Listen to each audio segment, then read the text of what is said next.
ভারতীয় budget airline spice জেটের উপর নিজেদের আকাশসীমা ব্যবহারে নিষেধাজ্ঞা জারি করেছে বাংলাদেশ। বকেয়া নেভিগেশন চার্জ পরিশোধ না করায় বাংলাদেশ কর্তৃপক্ষ এই সিদ্ধান্ত নিয়েছে। ভারতীয় সংবাদ মাধ্যম এনডিটিভি ও Press Trust of India PTI এ তথ্য জানিয়েছে। বকেয়া থাকার কারণে স্পাইস জেটকে তার আকাশসীমা ব্যবহার থেকে বিরত রাখল বাংলাদেশ। এয়ারলাইন জানিয়েছে দ্রুত সমাধানের দিকে কাজ করছে। বিমান চলাচলের চার্জ স্থগিত থাকার কারণে বাংলাদেশ ভারতীয় বাজেট ক্যারিয়ার স্পাইস জেটকে তার আকাশসীমা ব্যবহার থেকে বিরত রেখেছে, যার ফলে বিমান সংস্থাটি কিছু ফ্লাইটের রুট পরিবর্তন করতে বাধ্য হয়েছে এবং সম্ভাব্যভাবে পরিচালন ব্যয় বৃদ্ধি পেয়েছে। এই নিষেধাজ্ঞার ফলে পূর্বমুখী কিছু পরিষেবা ক্ষতিগ্রস্ত হয়েছে, বিশেষ করে কলকাতা থেকে গৌহাটি এবং ইম্ফলের মতো গন্তব্য পরিচালিত ফ্লাইটগুলি। Flight tracking platform Flightradar 24 এর তথ্য অনুসারে এই রুটে বিমানগুলি বাংলাদেশের আকাশসীমা এড়িয়ে বিকল্প করিডোর দিয়ে উড়ছে। স্পাইস জেটের জন্য এই পদক্ষেপটি এমন এক চ্যালেঞ্জিং সময়ে এসেছে যে সময়ে স্পাইস জেট আর্থিক চাপের মুখোমুখি হচ্ছে।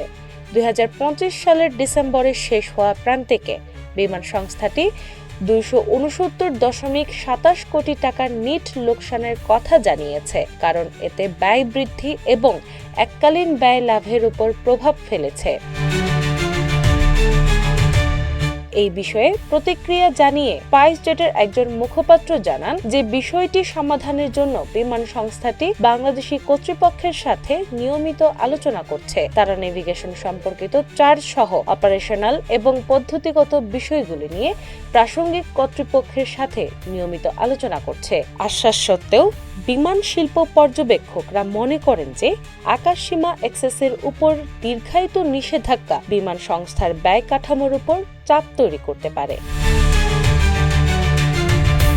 এই উন্নয়নের প্রতি বিনিয়োগকারীদের প্রতিক্রিয়া মন্থর ছিল। বোম্বে স্টক এক্সচেঞ্জে বিকেলের লেনদেনের সময় স্পাইস জেটের শেয়ারের দাম প্রায় 1% কমে 16.81 টাকায় দাঁড়িয়েছে। সাম্প্রতিক তহবিল সংগ্রহের উদ্যোগের পর ব্যালেন্স শিট স্থিতিশীল করার প্রচেষ্টা অব্যাহত রাখার কারণে সাম্প্রতিক এই ধাক্কা স্বল্প মূল্যের ক্যারিয়ারের মুখোমুখি একাধিক পরিচালনাগত এবং আর্থিক চ্যালেঞ্জকে আরও বাড়িয়েছে।